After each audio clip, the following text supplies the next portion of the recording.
In order to cover up helplessness, I had to become helpful. In order to attempt at feeling safe, loved, comfortable, and at peace, I had to become useful. This was falsely possible by deeming you as inadequate in some way, therefore needing my help. These constructs are slippery and sly. They sneak into every fabric of our perceived reality. They are very convincing. What would it be like to know for certain everyone is capable and are taking care of themselves and accountable for themselves in every moment? What would I do with this newfound freedom?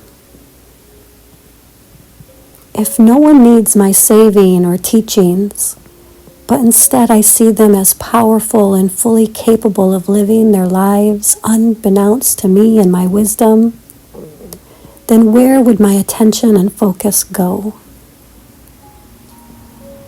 This is where and when I remembered her, my little girl, who felt scared, alone, powerless, helpless, and confused, somehow betrayed by God or love.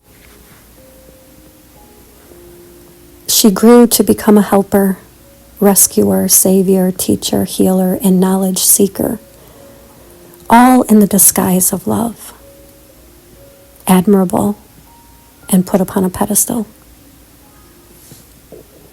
When going back to be with her, my precious little one, I allowed her to feel helpless in her body, my body.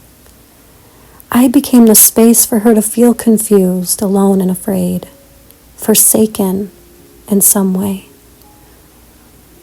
Then I showed her the life we truly lived, not the one perceived. Together we saw how through confusion, fear, and frustration, we were still connected and supported by an undeniably loving force and presence.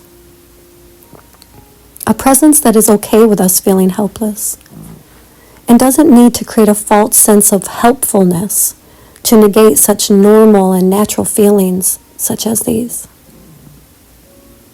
It's a profoundly empowering sensation to do some act of kindness from a place of knowing you are simply adding to someone's already existing wealth and empowerment repertoire.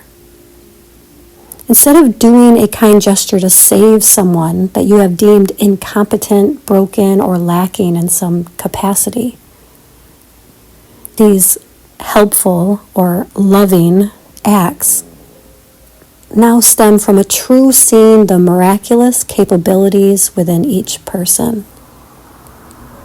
Not giving to compensate for incompetence, giving to the infinite adeptness. Together, we rejoice in the overflowing abundance of unifying resources and supports. And this feels like a celebration, where the love that is empowering and capable meets with love that is also completely equipped and able. A shared union.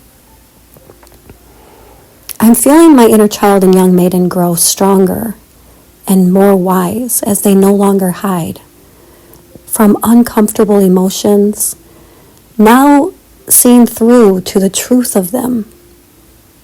We are all plugged into the tapestry of life, where all resources and wisdom reside. To view someone as incompetent is to see a lie. To view someone as incompetent in the midst of their hardships is to disempower them and add to this falsity.